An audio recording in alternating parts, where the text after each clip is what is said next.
So if we see this question, function given to us is f theta is equal to sin theta. हमें check करना है कि function 1 1 on 2 है या दोनों है या कुछ नहीं है या कोई एक है.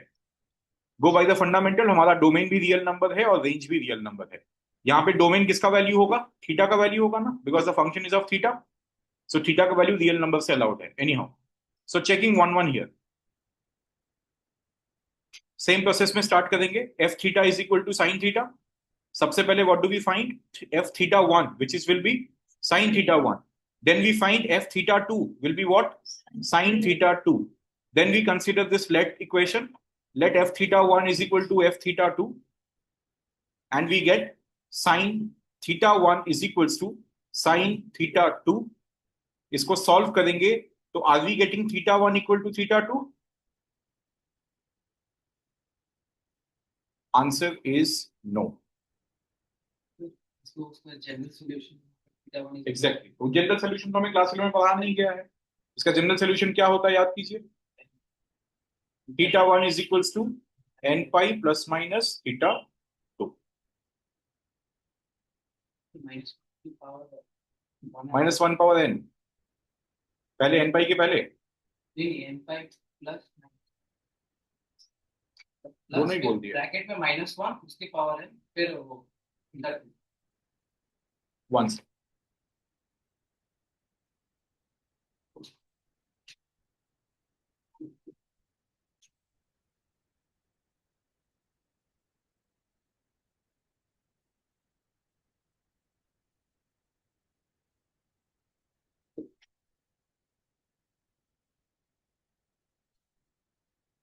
Good, very good.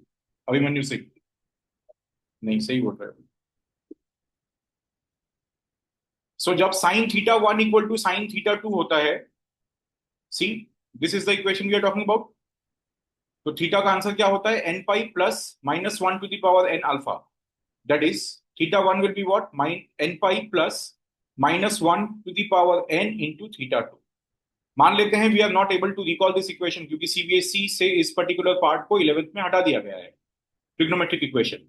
तो हमारा आंसर क्या थीटा 1 इक्वल टू थीटा 2 आया? नहीं. तुम लॉजिकली सोचो, जो मैंने कहा साइन 30 का वैल्यू ही 1/2 होता है कि और भी किसी एंगल का 1/2 होता है? Of course infinite such angles exist जिसका आंसर 1/2 होता है. So hence we write it is not on, sorry not 1 1. The function is not 1 1. So for checking the onto function, what we do, we consider f theta is equals to y, that is equals to sin theta. तो हमारे पास basic equation है y is equal to sin theta. So theta का value अगर हम express करेंगे, it is an inverse trigonometric function that is sin inverse y. और sin inverse का trigonometric जो इनवर्स ट्रिग्नोमेट्रिक फंक्शन है उसका एग्जिस्टेंस है y belongs to -1 से 1. When we understand this chapter, you will get to know sin inverse can intake values between -1 to 1. It can generate values between -π/2 से π/2. फिलहाल हम बातें कर रहे हैं ये इंटेक क्या कर सकता है. It can intake only values between -1 से 1. But what is the given codomain? But given codomain is complete real number.